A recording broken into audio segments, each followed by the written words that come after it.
Nós, especificamente, que somos uma empresa brasileira de origem do litoral de São Paulo e de um litoral maravilhoso,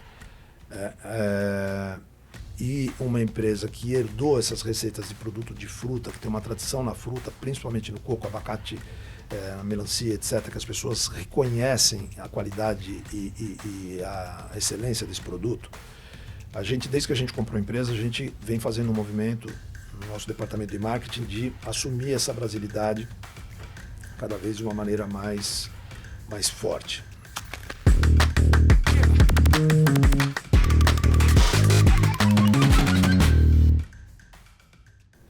No nosso bate-papo de hoje, nós vamos conversar com uma marca que remete à minha infância e remete à infância de muita gente que ouve o nosso podcast. Lupércio, muito obrigado pela presença, obrigado por ter aceito nosso convite. A Rochinha é uma marca que já está no Brasil há muito tempo, está no nosso litoral há muito tempo. Queria que você começasse a falar um pouquinho de onde que veio essa ideia e contar um pouquinho da sua história também. Legal. Muito obrigado por vocês terem me convidado. É uma honra estar aqui, um podcast super prestigiado. Bom, vou contar um pouquinho da história. Na verdade, a Rochinha está fazendo 43 anos esse ano.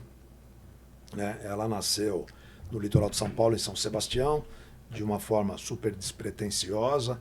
Era uma sorveteria lá do centro histórico de São Sebastião. E naquela época não havia a conexão da Rio Santos, conectando Guarujá a São Sebastião. Portanto, a gente não conhecia as maravilhosas praias da famosa Costa Sul de São Sebastião, que é Camburi, Maresias, Barra do Saí, etc, etc. E esse litoral maravilhoso, que hoje é o litoral, né, mais badalado de São Paulo, não existia, só tinham caiçaras, porque não tinha estrada. Então a Rochinha, ela, quando abriu a estrada, na época o proprietário percebeu a oportunidade e começou a descer para as praias da Costa Sul muito rapidamente. E alguma coisa em torno de 10 anos eles já tinham lojas em Boiçucanga, em Maresias, em Camburi. Depois, logo em seguida, veio Barra do Saí. E, consequentemente, esses operadores de loja, que na época não era franquia, não tinha nenhuma formatação muito clara, era feito meio na raça mesmo. Quase artesanal ali, né? Não, bem artesanal mesmo. Era, assim, como era uma marca muito querida ali no centro de São Sebastião, e tinha operação que atendia também Ilhabela e as praias ali próximas, tipo Baraqueçaba e tal, ela já era uma marca muito querida de quem ia lá para cima. Quando ela começou a descer, com a abertura da estrada, só tinha Rochinha. Então, sempre foi um produto natural, a gente vai falar um pouco sobre isso, mas sempre foi artesanal, era um produto meio equivalente à sorveteria da praça, das sorveterias do interior de São Paulo, né? Era aquele sorvete feito artesanalmente, com a fruta, tal. Essas sorveterias do interior, quase todas morreram, e a Rochinha teve essa felicidade, talvez ela não tivesse viva se não tivesse acontecido esse fenômeno, né? Porque ela foi descendo e ela montava uma lojinha, e essa lojinha o cara operava também carrinho de praia. Então ele tinha uma loja e da loja já saía para vender. Então, o dia que estava sol ia, o dia que tinha gente ia. Por demanda, né? Por demanda, não tinha formatação nenhuma. Só que isso foi acontecendo. A ocupação imobiliária, principalmente de luxo nessa região, foi muito rápida. Cresceu muito rápido. Cresceu muito rápido. Então, de 83, a estrada acho que abriu em 82, se eu não me engano, 83. Foi bem quando nasceu a Rochinha. Nos primeiros 10 anos, ocupou muito rapidamente e os surfistas descobriram muito rapidamente. Então, o pessoal da saúde que curtia um esporte que é super bacana, que hoje, né, é uma referência, mas na época era o esporte do jovem, né, e tal. Então, tinha uma conexão de pessoas sofisticadas com o pessoal que ia lá para curtir surf e dormir numa pensão e tal. E essas pessoas todas começaram a se conectar com a marca. Eu faço parte dessa trupe. Eu tinha 17 anos quando a estrada abriu, foi a primeira vez que eu fui para Maresias, eu tinha cabelo, surfava, não ria. Não, mas eu tô quase lá. Eu perdi logo depois, fica tranquilo. E assim, eu vivi muito de perto essa história, porque a gente ia para a praia e só tinha um sorvete Rochinha, depois à noite o programa comia lá um sanduíche natural em algum lugar e ia tomar sorvete na Rochinha. E durante muitos anos a Rochinha ficou sozinha nesse litoral. E o litoral foi se ocupando de pessoas interessantes, né? Até hoje é um litoral maravilhoso. Depois teve uma etapa onde a marca teve que se profissionalizar mais, porque ela cresceu exatamente por demanda. O que acontecia? Você ia lá em Camburi, tomava Rochinha, uma hora você falava assim, poxa, eu vou levar a Rochinha pro Guarujá. Como é que eu faço? Você perguntava lá pro ambulante, ele falava, não sei, vai lá em São Sebastião e fala com o cara lá que eu acho que... Pega um isopor e leva. Vai lá, mais ou menos isso. Então, e as pessoas iam lá, batiam na porta e falavam, olha, eu tenho uma casa no Guarujá, eu gostaria de operar no Guarujá. Eu falei, ok, vamos em frente. Faz uma loja mais ou menos parecida com essa aqui, compra 10 carrinhos. Um padrão gigante, né? Não, o padrão era meio muito próximo do zero, mas era meio entusiasmado, assim, porque os caras, os azulejos eram parecidos, Legal. tinha um logotipo lá, ok. E vai tocando, né? E aí, com isso, abriu Praia Grande, abriu Santos, abriu Guarujá, e foi abrindo do litoral sul, foi subindo até Ubatuba. E isso eu estou te contando, chegou já nos anos 90 para os anos 2000 com essa estrutura. Até que chegou um cara lá e falou, olha, poxa, eu estava lá na praia, sempre a mesma história, o cara tá tomando banho de sol, pensando, cara, isso é genial, esse produto é maravilhoso, tem que ter em São Paulo. Aí eu, posso levar para São Paulo? Pode. Aí, mesmo esquema. Mesmo esquema. O cara levou para São Paulo, o cara tinha uma loja de congelados, um negócio não é pequeno, mas chegou aqui ele botou lá 300 pontos de venda em lugares super legais e meu Rochinha chegou em São Paulo, no Clube Pinheiros, no Clube no Monte Líbano, nos postos de gasolina bacana aqui na Rebouças, tal, sabe, umas coisas super diferentes. Onde estava o barulho mesmo. O barulho das pessoas também que frequentavam esse litoral norte novo, porque foi bem na época que o Guarujá começou a ter um problema de violência super sério, né? E para quem não é do estado aqui, era o litoral top do estado de São Paulo, o litoral chique, o litoral das pessoas abastadas, e começou a ter um problema de violência gravíssimo nos anos 90, e a maioria das pessoas que tinham de alta renda migraram para o litoral norte de São Paulo. Então essa migração foi acontecendo de maneira muito rápida, e aí a Rochinha veio para São Paulo meio nessa onda, mas tudo também, sem contrato, sem formatação, sem nada. Do jeito que dava para subir. Do jeito que dava. Só que a empresa foi tomando corpo e foi, de alguma forma, se sofisticando empiricamente. Né? Então, contratava uma pequena agência de propaganda, começou a melhorar os processos industriais, aumentar a fábrica, até que, em algum momento, eles perceberam que, para crescer, eles precisariam encarar uma concorrência de alto nível. Por que aconteceu isso? Porque as grandes indústrias de sorvete foram para o litoral norte, até acordaram. Depois de 20 anos, elas falaram, opa, peraí, tem gente aí, vamos lá, né? E aí entraram os grandes lá. Então o teu carrinho na praia não era mais só o seu, né? Você tinha mais 3 marcas lá e 2 famosas. E aí isso aconteceu em todas as praias, né? E naquelas onde era o território de proteção, que era São Sebastião, né? Em São Paulo, para crescer, você começou a encontrar barreiras, você encontrava a multinacional de frente. E aí isso eles não sabiam fazer. Né? Então, aí nesse momento, a família percebeu que eles iam ter dificuldade de lutar nesse território e eles resolveram vender a empresa. E aí a empresa foi vendida, em 2014 nós assumimos, nós formamos um grupo econômico, na verdade fizemos um fund, fundamos uma holding e adquirimos a companhia.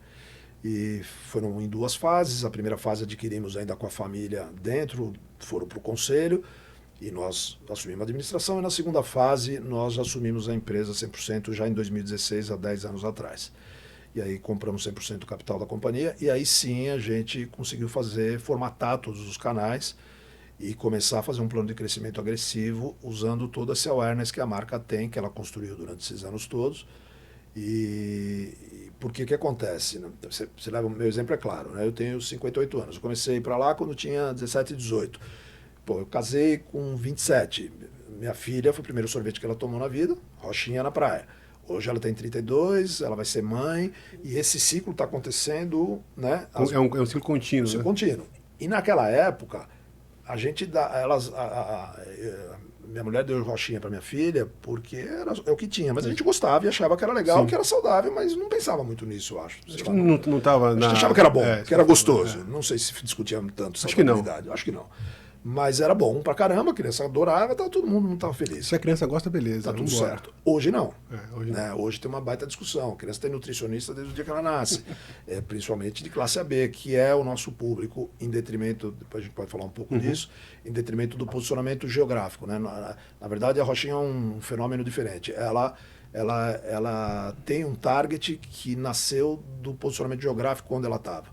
Então, como ela se fortaleceu muito na costa sul de São Sebastião, que é um lugar de alta renda, o produto, por acaso, era um produto bem posicionado, porque de fato era natural, como é até hoje, e esse consumidor de alta renda cada vez mais foi valorizando a alimentação saudável, ou natural, etc. e tal, com naturalidade máxima. O Rochinha era o cara certo na hora certa, no lugar certo. Então a gente carregou esse target para São Paulo e para o interior de São Paulo, naturalmente. E hoje não. Hoje você está indo para a terceira geração de consumidores do Rochinha, que são as crianças que a mãe ensina, ela lê o logotipo pelo símbolo. É isso aí. Porque ela ainda não sabe ler, tem 2, 3 anos. E a primeira relação econômica que um ser humano tem na vida no Brasil é comprar com autonomia sorvete. Se você lembrar, como é que a criança faz? A única coisa que a mãe dá dinheiro para a criança, e hoje dá o cartão, e dá para a criança ir fazer sozinha, vai lá e pega o sorvete. Porque ela confia no ambulante. O ambulante é um cara que lida bem com criança, é um negócio super Cara, isso eu nunca tinha percebido, e é muito verdade muito louco isso. É muito verdade isso. E isso tem tudo a ver com a nossa marca. A construção da nossa marca foi essa. Então, as mães ficam na praia lá sentadas, as crianças vão lá sozinhas, muitas vezes tem conta, a maioria das vezes. Aí vai lá no cara e o cara ensina pelo símbolo. Então, qual que você no quer? cartaz, ela escolhe pela cor, ela fala, porque ela ainda não sabe ler até, sei lá, os 5 anos. E aí ela escolhe, o cara dá, fala, quem é a mamãe lá? Ou anota na conta, ou pega o cartão, passa. E a mãe acredita que o cara passou o dinheiro certo. Tá Eu tudo não sei, bem. que é uma relação construída brasileira. Isso aí é meio louco, isso, né? Ninguém nunca pensou nisso. Isso Vale é uma legal, análise sociológica legal, a respeito desse assunto. E essas crianças, hoje, já as mães, elas negociam com o ambulante. Olha, é o seguinte, é 2 de fruta para 1 de chocolate. E acabou. Então, acabou. E aí, tá legal, a criança quer muito chocolate, né? A gente sabe É mais disso. gostoso, é mais Pô, sei lá, paladar da criança. é super indulgente, tem, né? Então, legal, tem que ter, né? Pô, o nosso chocolate é de super qualidade, tá? Mas é chocolate.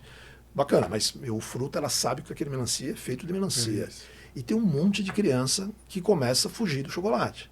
Várias. Pelo apetite da fruta, porque... Que muda o paladar. Porque a criança, hoje em dia, ela só come açúcar depois dos 2 anos. Os pediatras não recomendam comer antes disso. Ela só tem acesso à tela, deveria só ter acesso à tela depois de 1 ano de idade. Que as mães estão tendo um pouco de cuidado agora pelos excessos que houveram recentes, né, dos últimos 5, 10 anos aí de excesso de exposição das crianças, tanto ao açúcar como à tela. Então, a criança começa já com uma educação alimentar que ela passou por um processo de comer legume, né, porque antes era 100% papinha, comprava no supermercado, que achava que era a solução. Agora, a mãe tem esse cuidado de, né, E fazer a comida. E as escolas fazem alimentação super balanceada. No nosso tempo não era assim. Imagina, a cantina da escola era coisa linda. Era a melhor coisa da escola, era a cantina. Quando a mãe dava dinheiro para a cantina, verdade, porque tinha lancheira, né? Tinha que levar lancheira. Eu odiava isso. Então, o lanche nunca era tão bom. Não, óbvio que não. Aquele salgado frito da escola, tem mais gostoso que a maçã. Era muito mais legal. Isso acho que nem existe mais. As escolas privadas, acho que nem existe. Então, você vê que isso é uma história que ela foi... A marca tinha um produto de fruta de verdade, ela estava no lugar certo, instintivamente a família soube explorar aquele território quando a oportunidade surgiu.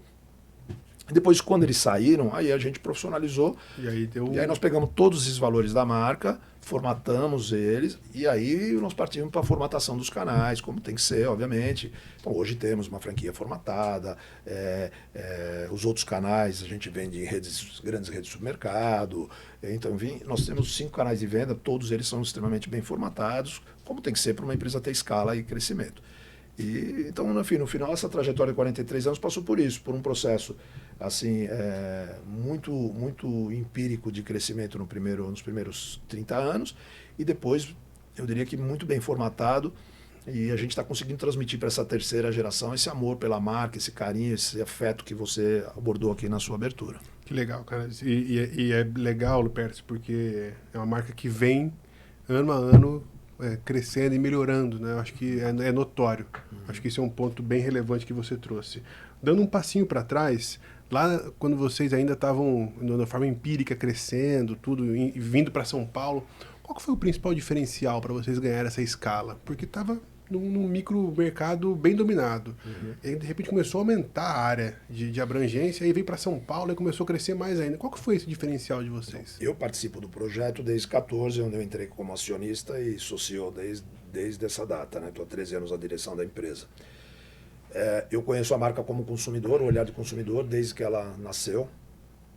Mas, obviamente, como empresário, eu sempre tive um olhar de business para ela, ficava conversando namorando. Eu tenho casa em Cambori há muitos anos, que é uma praia aqui no litoral de São Paulo, que é onde a Rochinha tinha loja, acho que há 40 anos. Então, as minhas filhas, desde que nasceram, minha filha mais velha tem 32, elas iam com a babá à noite no Rochinha. E era uma sorveteria super simples, elas amavam, assim, porque tinha sorvete de banana, tinha sorvete que era feito de banana mesmo. E minha mulher achava que ok também, porque tinha coisas, e tinha também as gororobas lá que tinha que ter. E faz parte do jogo também. E vamos que vamos.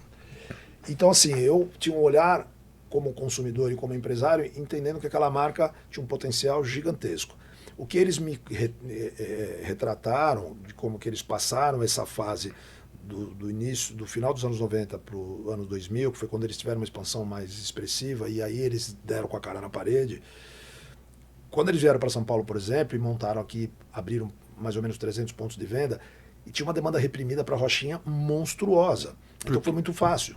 Então o cara chegava... A primeira onda foi muito fácil. O cara chegou no Clube Pinheiros, todo mundo tem casa em Baleia, meu irmão. Então bota aí. Pô, quem é o Rochinha? Pô, demorou. Eu gosto. Demorou, tem que ter. Aí, pô, sei lá, o Saint Marché na época falou, não, tem que ter. O Saint Marché tinha 6 lojas. Tem que ter. Pô, ele foi o primeiro supermercado a ter Rochinha. Pô, isso é legal, você não sabia. Eles têm um orgulho. E o cara que era o comprador da época, o Saint Marché, hoje ele é diretor de compras, ele está lá há 20 anos e ele conta com um super orgulho. Isso que ele sacou, ele frequentava, se não me engano, o Barra do Saí, e ele falou, não, gente, tipo Biscoito Globo, cara, eu vou ter o Biscoito Globo gelado aqui, tem que ter. E até hoje o Saint Marché para nós tem uma baita relevância, a gente tem um share, 50% de share de venda de sorvete lá, até hoje. Eles têm, acho que 6 marcas de sorvete. A gente vende muito. Porque é um público nichado, é um público que frequenta muita região. Mas hoje eles têm 32 lojas. E eles cresceram muito. Eles cresceram muito. Então, assim, o legal dessa história é que o que a gente ouve deles é que as pessoas vão lá pegar a caixa fechada. É isso. Então, pô, eu gosto do coco, não pode faltar no meu churrasco. Então eu vou pegar a caixa fechada, eu sei que lá tem.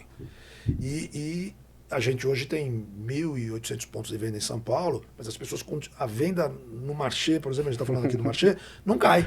Legal. Cai. Eu tenho histórico de 10 anos de venda no Marché, não cai o volume. Pô, teoricamente, deveria ter diluído. Ou seja, certeza. A gente cresceu. E entrou outros players também. Entrou um monte. Hoje, pô, estamos Pão de Açúcar, nós somos uma marca líder de sorvetes, 308 lojas Pão de Açúcar. A gente assumiu a liderança já há 8 anos e nunca mais perdemos a liderança. Então, mas isso tudo foi um movimento que, quando a gente chegou, a gente rapidamente profissionalizou a marca em todos os aspectos, aspecto design, comunicação, modelo de distribuição, e demos segurança, por exemplo, esse trade organizado, essas grandes redes, de que a gente pode comprar que não vai faltar. Nós temos, que a maior dor é a ruptura, né? A maior dor é a ruptura, você não tem uma logística estruturada, ou não tem uma fábrica.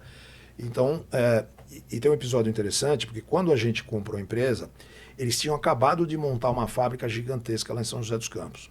Tipo gigantesca assim, eu vou te explicar. Eles tinham uma fábrica de 500 metros quadrados. Eles fizeram uma de 5.000, tipo 10 vezes mais. Gigantesca. Isso não é exagero. Gigantesca. Cara. Gigantesca. Eu sei que tem fábricas de 50 mil, mas o cara que tinha uma de 500, tem uma de 5.000, é 10 vezes mais. E quando eles fizeram isso, literalmente, quando foi pôr a chave na ignição, eles não tinham a menor ideia onde ligar. Né? Porque era outro bicho, era outro negócio. É um outro game. E por que eles fizeram isso? Porque eles estavam tendo ruptura pra caramba, porque a marca já estava num gargalo naquele momento, e uma pressão grande desses pequenos distribuidores aí, esses operadores, falando, cara, não pode faltar produto no verão.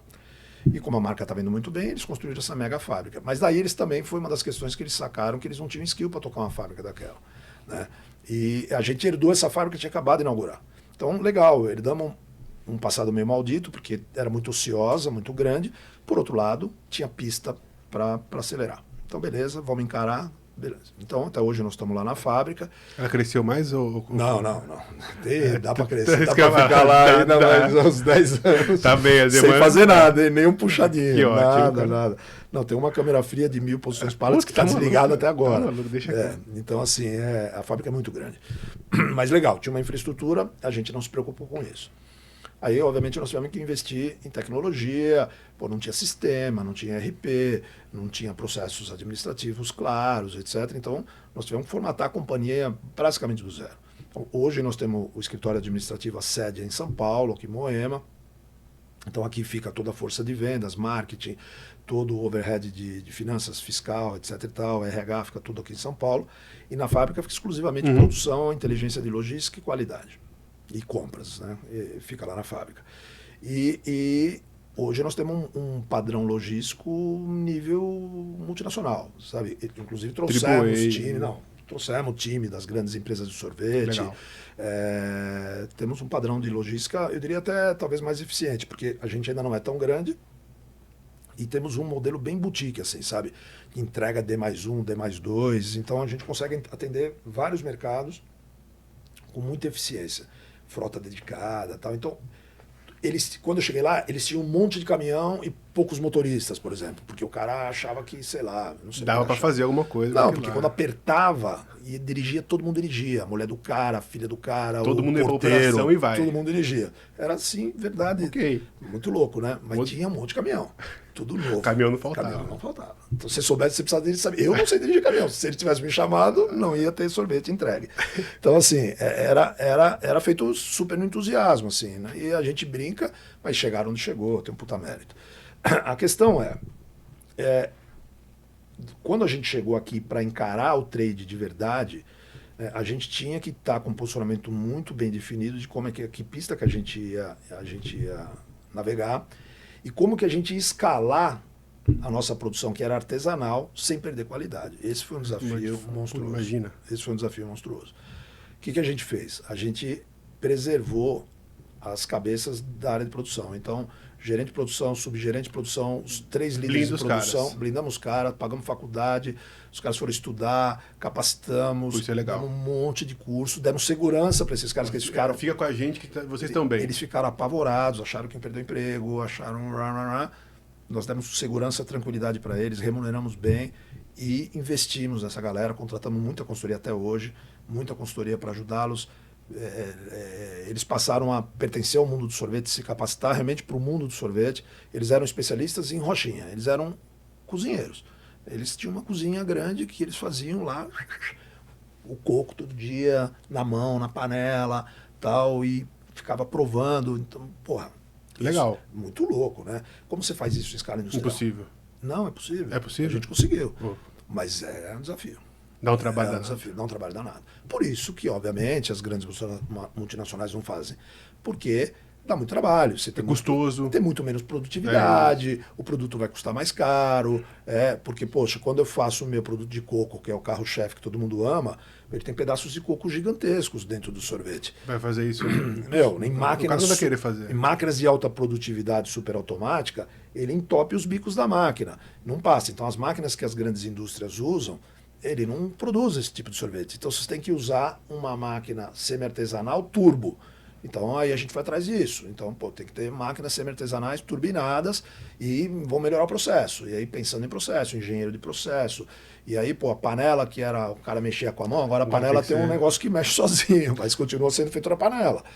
Né? E você ganha produtividade, não perde essa sensibilidade, mas continua não perde o artesanal. Ele é feito do mesmo jeito que era feito, todos os produtos.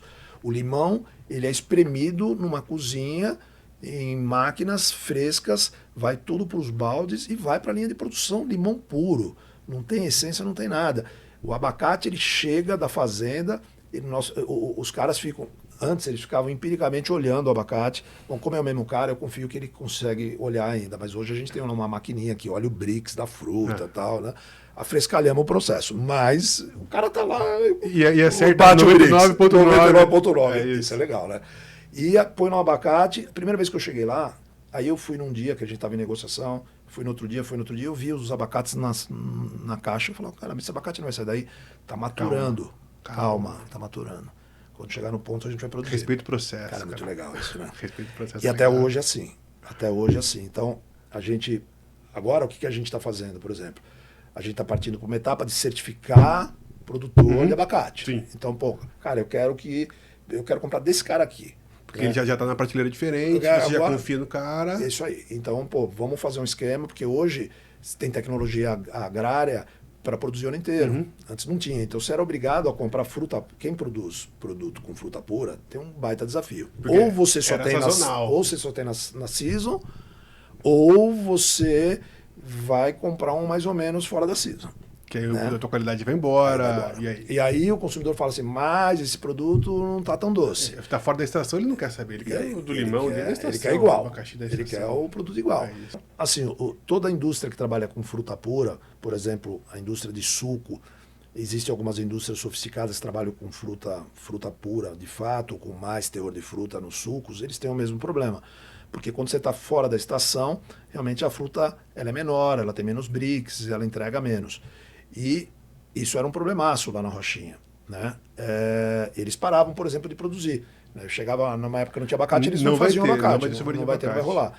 Hoje você consegue, né, com um alto nível de qualidade. Então, nós também estamos numa fase, aí é você conseguir pegar a essência da tua marca, a origem da tua marca e turbinar o processo. Então, eu consigo ter abacate o ano inteiro da mesma região com a mesma qualidade.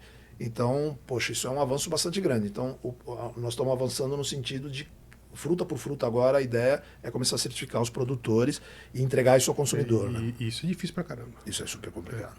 Vamos dar um passo para frente e falar de consumidor.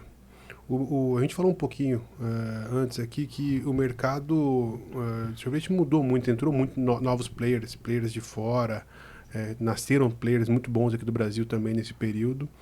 E qual que é a visão da Rochinha com relação a isso? Os consumidores mudaram? Continua o mesmo aquele consumidor que gosta daquele sorvete? O paladar mudou? Como que vocês estão vendo isso? Eu acho assim, o mercado cresceu, vem crescendo principalmente nos últimos 10 anos, vamos dizer, mas os últimos 5 muito fortemente, em todas as camadas sociais. Se você notar, entraram grandes players focados na classe CD, entraram grandes players, principalmente em sorveteria, focados na classe AB. E no nosso target, que é a classe AB, o mercado migrou muito para a gelateria. Né? Então surgiram grandes players interessantes que começaram a trazer esse conceito de gelato para o Brasil, que nada mais é um sorvete feito no dia, né? Cada um com a sua receita. Isso é gelato. Qualquer outra coisa que falarem a respeito disso é uma baita bobagem. Então, gelato é sorvete feito no dia com a receita de cada um. Obviamente que cada um vai dizer que o seu é mais leve, que tem menos açúcar, que o leite da vaca é mais bonito, que isso, que aquilo. Mas, na verdade, é a receita do cara. E por que ele é cremoso? Porque ele é feito no dia, com ingredientes de boa qualidade. Vamos deixar isso claro. É claro que você pode fazer com uma qualidade e falar que é gelato, mas aí é uma porcaria. Então, existe realmente duas, três empresas que estão fazendo um trabalho aí que merece muito respeito e colaboraram muito com o crescimento do consumo fora do lar. Isso é muito legal, porque nós, especificamente, que somos uma empresa brasileira de origem do litoral de São Paulo e de um litoral maravilhoso, e uma empresa que herdou essas receitas de produto de fruta, que tem uma tradição na fruta, principalmente no coco, abacate, na melancia, etc., que as pessoas reconhecem a qualidade e a excelência desse produto. Desde que a gente comprou a empresa, a gente vem fazendo um movimento no nosso departamento de marketing de assumir essa brasilidade cada vez de uma maneira mais forte. Né? Então, a gente está lendo o mercado da seguinte maneira. O mercado está aumentando o consumo per capita, ótimo para todo mundo, em todas as classes sociais. Se eu não me engano, é 9 litros por ano de sorvete que cada brasileiro consome. Subiu de 6,5 para 9. É muito grande. Muito legal. Só que quando você fala de países de primeiro mundo, você fala em 16 a 24. Tem um spread gigantesco. Gigantesco. Aí você fala um pouco de renda e hábito, porque no inverno aqui não se toma sorvete. Então, e aí outra coisa também que a gelateria tem colaborado. Né? Porque como abriram muitas lojas, as redes cresceram muito rapidamente nesse curto período de tempo e elas são bastante aconchegantes, têm arquiteturas que merecem realmente admiração. O consumidor se sente acolhido. É um pouco meio nessa pegada da Europa, que você está -5 lá fora, você entra num lugar que está climatizado, você tira o casaco e ok. E então, consome o produto que está lá. Eles estão ajudando a construir. A gente não tem temperaturas baixas assim, mas as pessoas no inverno, geralmente, elas fogem do sorvete no Brasil por falta de hábito. Porque o sorvete está muito vinculado à imagem de praia ainda no Brasil. Ainda a gente carrega, que é muito legal, mas por outro lado você fala, mas se eu não estou na praia, não preciso tomar sorvete. Né? Então, o mercado agora está acordando para novas formas de sorvete. Isso tem nos ajudado muito. Então, como que a gente, pegando os valores intrínsecos da nossa marca, como eu te contei no começo, cheguei lá, tinha lá 8, 10 lojas feitas lá, sei lá. O que nós fizemos? Formatamos um padrão de franquia, convertemos esses franqueados que não eram franqueados, esses empresários, 2 ou 3 não ficaram. Faz parte. Quem ficou se deu super bem, comprou os territórios desses caras que saíram. Todos os caras que saíram, Isso é legal. o vizinho comprou o território. Isso é muito legal. Acredita na marca, né? Ele apostou junto. Não se deram bem. Esses caras viraram os empresários. Meu, você vai em Camuri, você vai na Baleia, você vai... E ganharam o dinheiro dele honestamente. Esses caras se deram super bem. E são famílias caiçaras, cara. Isso é a parte mais incrível. Assim, que já tá de pai para filho, os caras estão tocando, já tem neto tocando. Indo pra terceira já. Isso foi muito legal, porque quando a gente chegou, a gente pegou bem esse início da transição. Foi muito difícil, porque eles ficaram super amedrontados com a nossa chegada, acharam que a gente... ia mudar simplesmente tudo. Mudar tudo, que a gente estava comprando a empresa para vender, que não sei o que. Foi muito, muito difícil. Eu tive que ter muita habilidade, contato humano com eles, mas consegui convencê-los. Esses que ficaram se deram muito bem. E eles avançaram nos territórios vizinhos, que para nós foi ótimo, porque aí o processo de franquia avançou de maneira mais madura, a gente conseguiu formatar a operação de praia. Então hoje o nosso ambulante de praia anda super bem uniformizado, verdinho, a operação é padronizada, bonitinho. legal, eles são bem treinados, a gente consegue fazer campanhas de incentivo para eles, então quando faz lançamento eles se envolvem. Isso era bem difícil antigamente. Então a gente formatou legal esse canal, protegeu esse cinturão que é a nossa origem.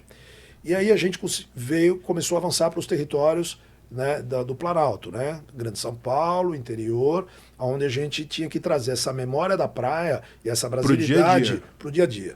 E aí a gente se deu de frente primeiro com a paleta mexicana, né? Pô, resolveu. Que foi o boom mesmo. O mercado resolveu que o sorvete mexicano era legal. Aí eu lembro disso, foi logo que a gente comprou a empresa. E esses pequenos franqueados nossos falavam: não, tem que fazer paleta. Eu falei: você tá maluco? Calma. Não sou mexicano, eu sou brasileiro, cara. Vamos na nossa aqui, que esse negócio Acredita vai no acabar. processo, Acredita que vai dar certo. E aí passou a febre, acabou.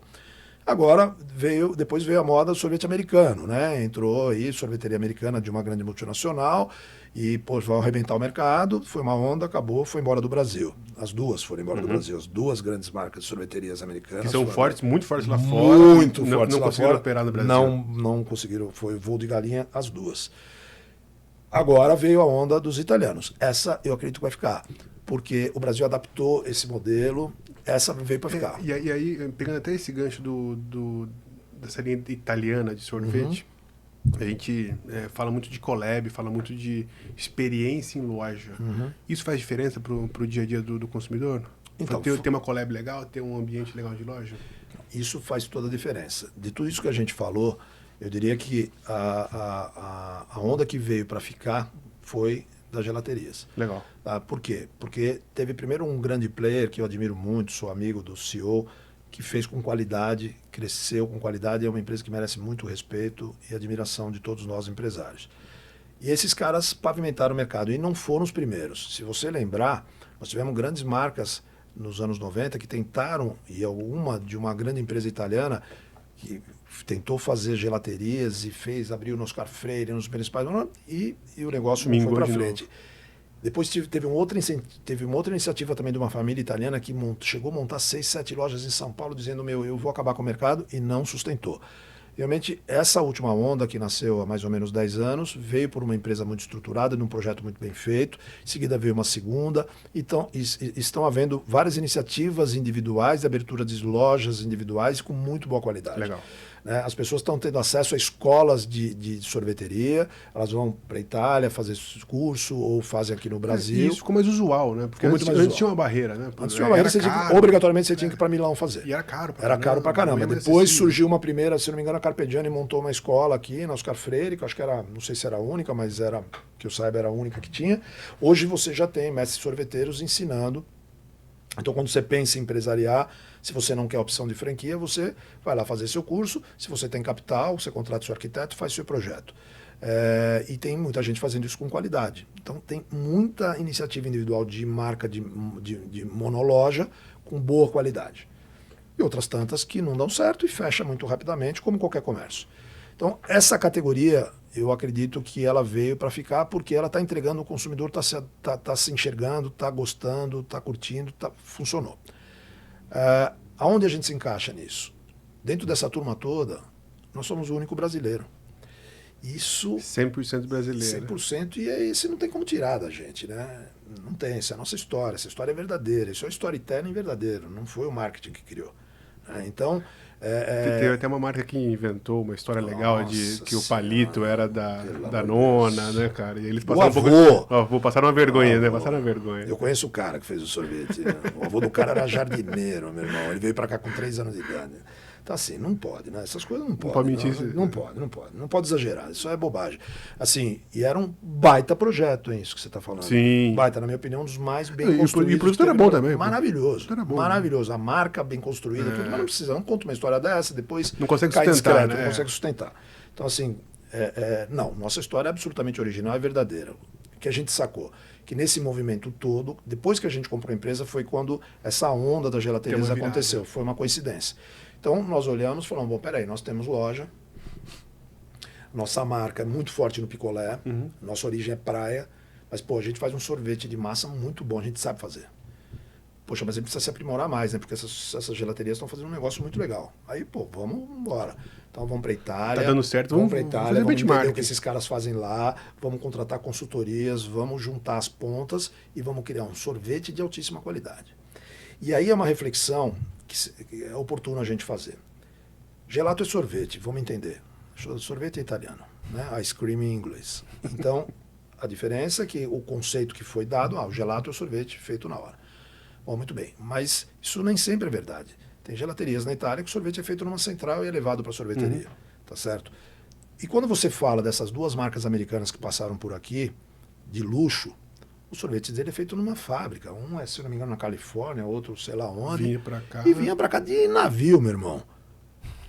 Não tinha um velhinho lá fazendo nada. E o sorvete era maravilhoso. A qualidade. Uma qualidade esplendorosa. As pessoas faziam fila no Shopping Morumbi pra tomar, tá certo? De horas ali pra De tomar. horas, porque era bom pra caramba. E quando a gente viaja, a gente vê a loja e fala, meu, eu quero ir lá. Eu quero tomar. Certo? Então, alguma coisa eles acertaram, então. Né? Pois é, então vamos traçar um paralelo.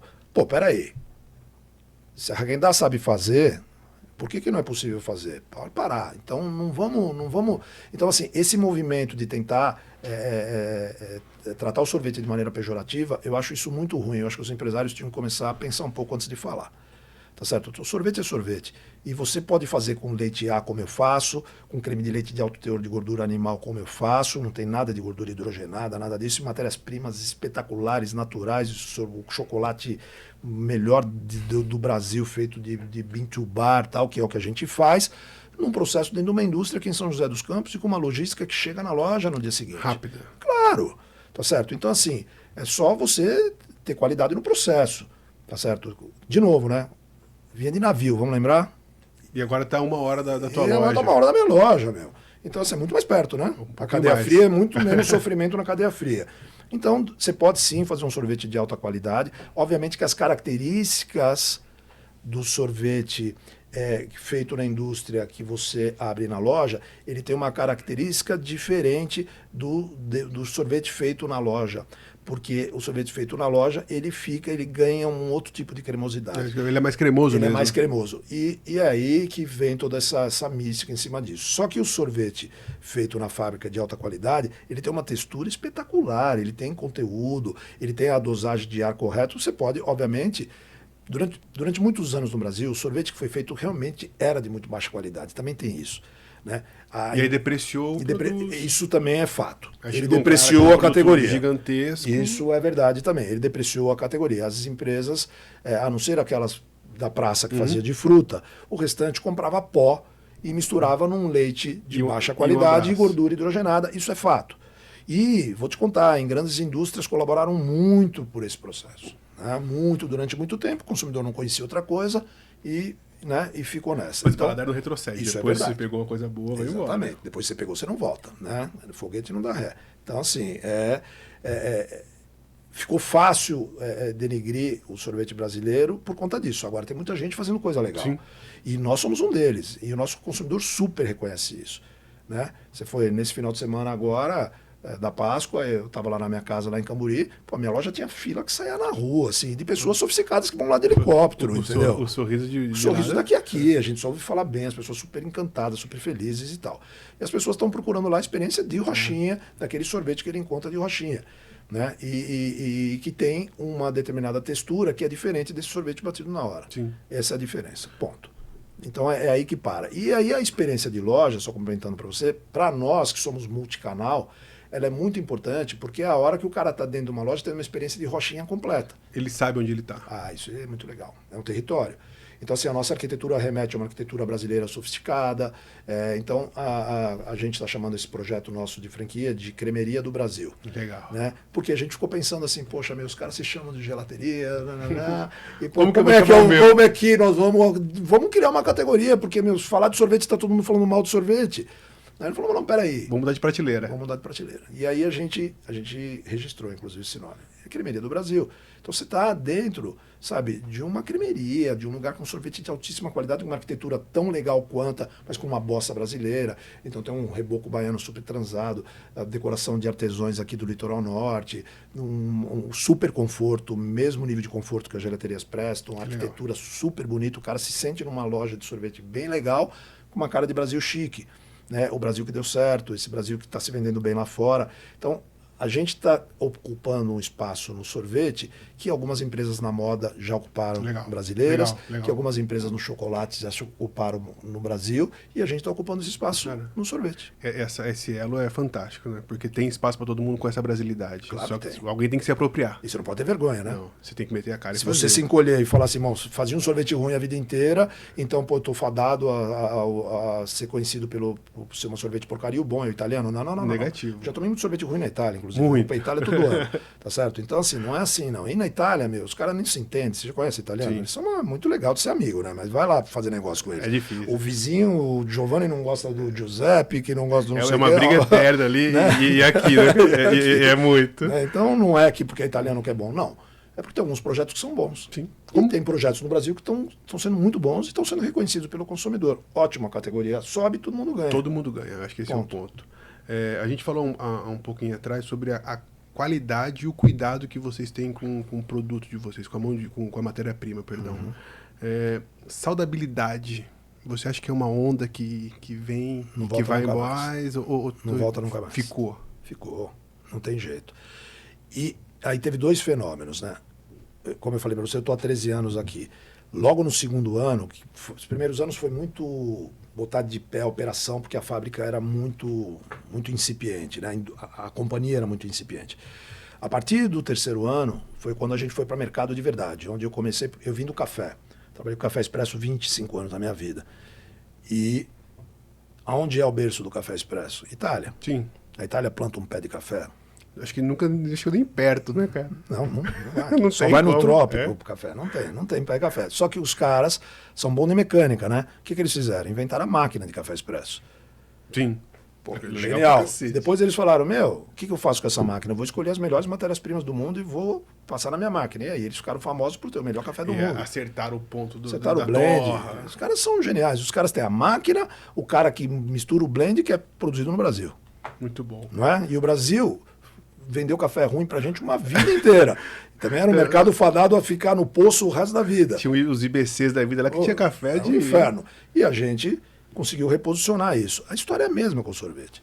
Né? A história é a mesma com o sorvete. O que a gente está fazendo é pegar um gancho seguinte. Não, a gente é capaz de fazer coisas de qualidade e vamos elevar o nível da sorveteria brasileira e vamos fazer o consumidor brasileiro ter orgulho disso e querer estar dentro do meu espaço, porque o cara fazer aquela conexão, aquele cara que vai no Saint-Marché lá que a gente falou, que ele compra um sorvete Rochinha no Saint-Marché, ele mora numa baita casa aqui, sei lá onde, no Morumbi, sabe? Eu quero que ele tenha orgulho de entrar na minha loja. Ele tem esse elo. Pô, ele tem, porque quando ele vai na praia, ele vai na minha loja.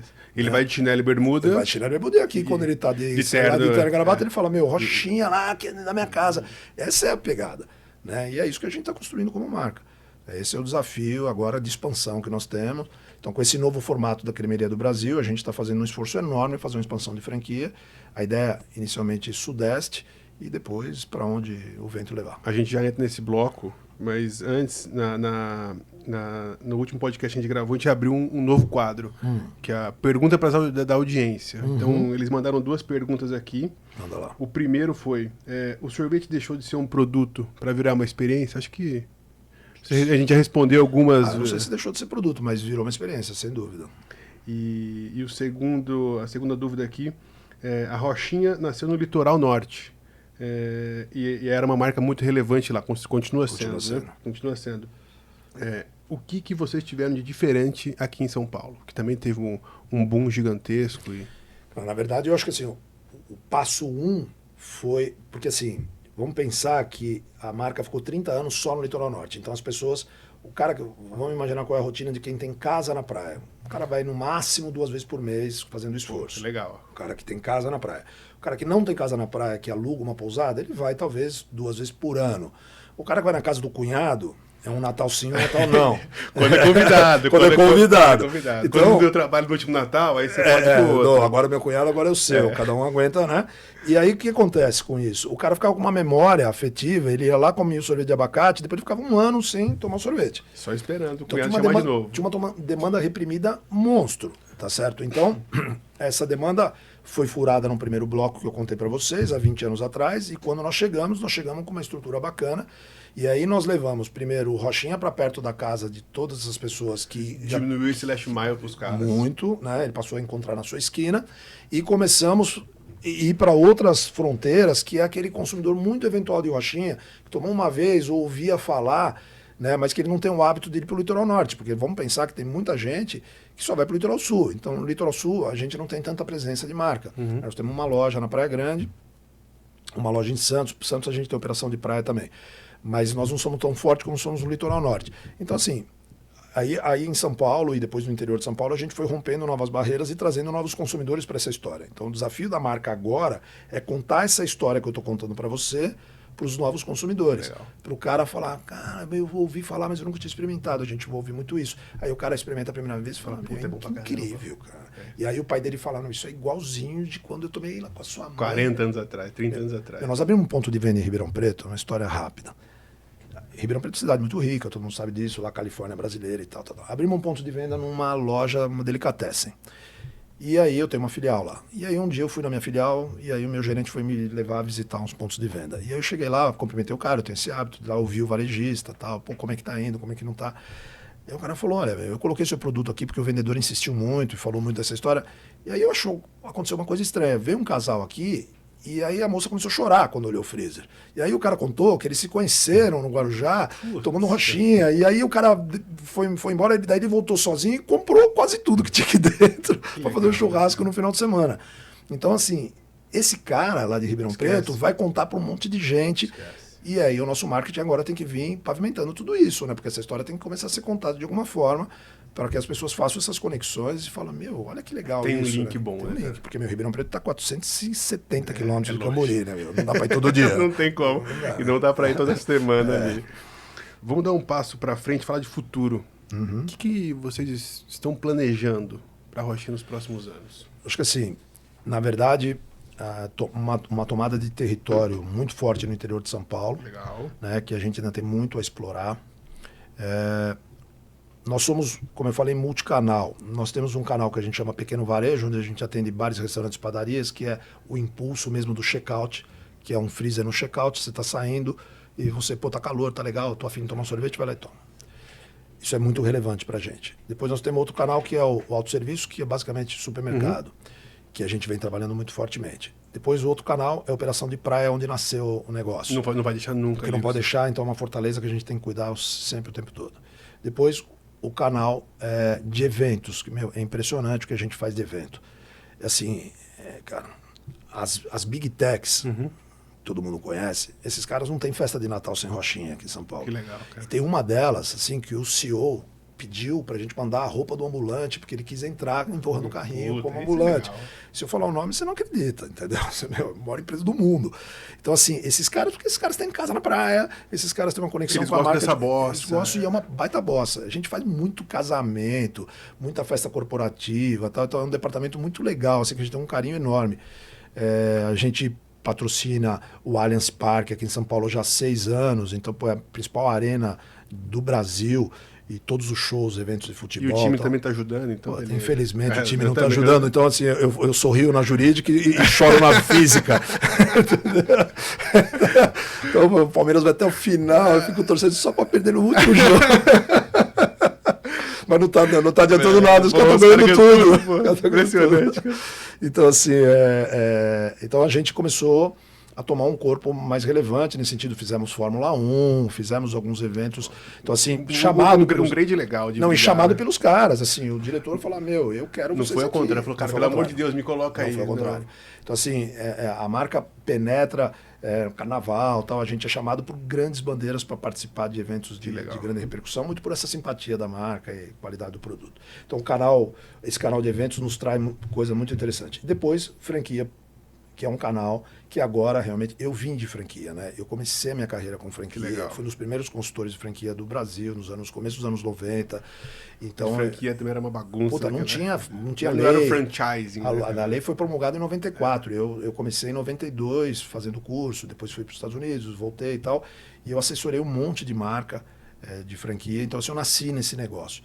Então, alguma hora a gente tinha que dar uma atenção a isso. E esse é o super momento, porque... O que a gente espera, né? Que o candidato de franquia que queira uma sorveteria, que ele olhe por todos esses temas que a gente está falando e está dizendo o seguinte, na minha cidade aqui, será que... Eu acho que você não se encaixa, hein, meu? Tem 5 gelaterias, todo mundo falando a mesma coisa. Opa, peraí, meu, esse cara está falando um negócio que faz sentido na minha cabeça. Legal. Deixa eu entender um pouquinho. Então, a gente...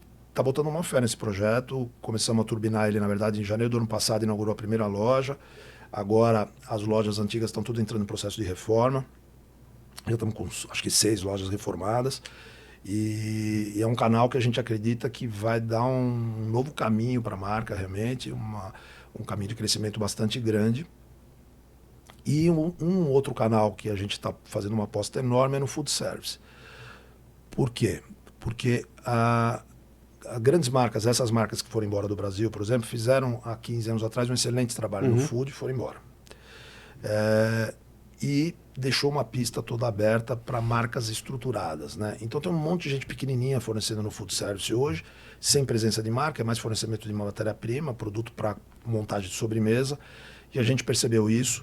Tem um espaço gigantesco ali. Genial. Hoje, aqui em São Paulo, a gente atende as 2 maiores lanchonetes que produzem milkshake no Brasil, certamente, aqui no Itaim, são Rochinha 100%. Durante 50 anos esses caras trabalharam com uma mesma multinacional. E hoje já 5 anos são Rochinha 100%. Isso é um carimbo assim de... E o mais legal é que eu vou de comprador misterioso lá, quase sempre, uma hora eles vão descobrir. Agora eles vão descobrir. Agora foi. Agora o segredo acabou. Eu chego lá, sento no balcão, fico conversando com o cara que faz milkshake lá e pergunto para ele. Semana passada eu fiz isso. E aí, meu, beleza, tal? Tô vendo aqui que a caixa do seu sorvete que você está fazendo aí é da Rochinha, que legal, hein, cara? Eu tenho casa na praia e tal. O cara, não, teu sorvete é fantástico. Eu falei, poxa, mas não era que bom, tal. Desculpa, esqueci. Não tem problema.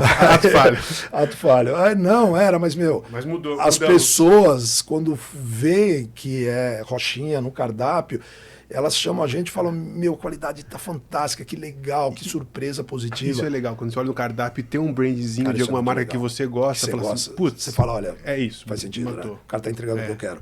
Então, esse é um mercado que a gente aposta, sim, com fé para os próximos anos, porque nos últimos 2 anos nós fizemos alguns balões de ensaio e hoje nós estamos com redes na nossa mão, assim, incríveis, já que vieram também meio tudo espontaneamente, assim, você está em evento e se conecta e os caras, não, peraí, vocês têm food service? Vem me atender. Eu quero. Então, agora nós estamos formatando um departamento de food que a gente está apostando forte. Esse é um negócio que daqui 5 anos eu volto aqui e vai ter um... Porque Nielsen não lê esse mercado. Aí ontem minha gerente de marketing estava dizendo para mim assim, poxa, qual é o tamanho desse mercado? Eu falei, não tenho a menor ideia, mas deve ser o maior. Meio no limbo, assim? Mas deve ser o maior mercado que existe. Fala aí, tem algum restaurante que não tem petit gâteau com sorvete? Acho que é impossível, né? Entendeu? Impossível, né, cara? Ou tem banana flambada com sorvete, sei lá. Alguma coisa ele tem com sorvete. Que sobremesa é composta com sorvete no Brasil. Acabou. Né? E de onde o cara compra ele tem o pudim dele, mas ele tem o sorvete dele. Mas o que vende é um negócio com sorvete. Então, assim, esse é um mercado, é uma pista que a gente tem testado e tem tido uma aderência fantástica. Assim. Então, a gente está formatando, inclusive, já montamos um centro de distribuição em São Paulo só para isso, uma equipe só para isso, estamos botando o pé na pista. Eu vou finalizando nosso podcast com uma pergunta que também veio da audiência, que eu não falei antes, que é sobre internacionalização. Vocês estão com isso na cabeça ou vocês querem focar primeiro aqui, fazer um serviço acima da média que vocês estão fazendo e depois vocês pensam Não, por enquanto não. A gente tem muita pista para crescer aqui. Legal. Para você ter uma ideia, na leitura Scantec, nós temos 3% do mercado do estado de São Paulo, mais ou menos. Como nós somos um produto posicionado... 3% e- Não, e quando você vai para o posicionamento AB, certamente nós estamos falando aí em 15%. Mas mesmo assim tem um espaço gigantesco. Aí tem muita coisa para crescer. Então, assim, mas 3% desse mercado, que é o mercado de massa. E quando você fala do mercado de sorvete, 70% é sorvete take home, que leva para casa. E desse 70% do take home, 90% é balde de 2 litros, de baixo custo, que é uma pista que a gente não navega. Não vai disputar isso. Então, quando você fala do nosso nicho, nós temos um posicionamento muito grande. É maior. Quando a gente pega as leituras das redes de supermercado que a gente atua, e a gente vê a nossa posição de liderança, e mesmo no pequeno varejo e tal, e a gente percebe o Nielsen da praia, eu vou te contar qual que é. O Nielsen da praia é o ambulante. O ambulante é o seguinte, ele é um autônomo, que durante a semana ele trabalha na construção civil normalmente, e no final de semana ele vai trabalhar na praia. Como você sabe se você é líder da praia? Quando você tem briga de ambulante para carregar o carrinho da Rochinha. Acabou. Ponto. E nós temos briga de ambulante o tempo todo querendo carregar o carrinho. E os caras que tem não saem. Melhor Nielsen que esse é o Nielsen da praia. Né? Esse é o Nielsen da areia. Entendeu? Então, assim, é muito legal. Que Rochinha, que Rochinha. A expressão é que Rochinha. Que Rochinha. Ah, legal. Você teve um ato falho agora que você falou. Falei o quê? Que bom. Que bom? Puta, que Rochinha. Bom, verdade. Muito bom. Essa eu não esperava, cara. Lupércio, cara, eu queria te agradecer pela aula. Poxa, eu que gostei, o papo foi muito legal. Foi muito bom. Acho que a gente aprofundou muito sobre a história, sobre da onde que veio, aonde vocês estão indo. Acho que vocês têm uma pista gigantesca. Que Rochinha, que vocês estão crescendo. E eu tenho certeza que daqui a 5 anos é muito, viu, cara? Acho que daqui a 1 ano, 2 anos a gente volta, ou se a gente vai se trombar em algum evento, você vai falar, cara, lembra que a gente se falou há X tempo? Pô, deu certo pra caramba, a gente tá crescendo e a gente torce muito pelo sucesso. Poxa, muito obrigado. Muito obrigado. E aquilo que eu falei, remete à minha infância e à infância, acho que de muita gente que vai ouvir e ver o podcast. Então continuem. Foi um prazer estar aqui com vocês. Espero ter contribuído aí com os seus ouvintes e espectadores. Foi muito bom. Tá. Obrigado, irmão. Valeu. Prazer. Senhores, vocês acabaram de ouvir uma aula sobre food service, sobre franchising e sobre Rochinha. Que Rochinha que deu certo o papo, que Rochinha que foi bem legal. Eu espero que vocês tenham gostado e nos acompanhem nas nossas redes sociais, que logo mais vem coisa boa. Obrigado, senhores. Bom, eu que agradeço e que Rochinha para todos vocês. E sempre que tiver vontade de tomar um sorvete de qualidade, busque um Rochinha perto da sua casa.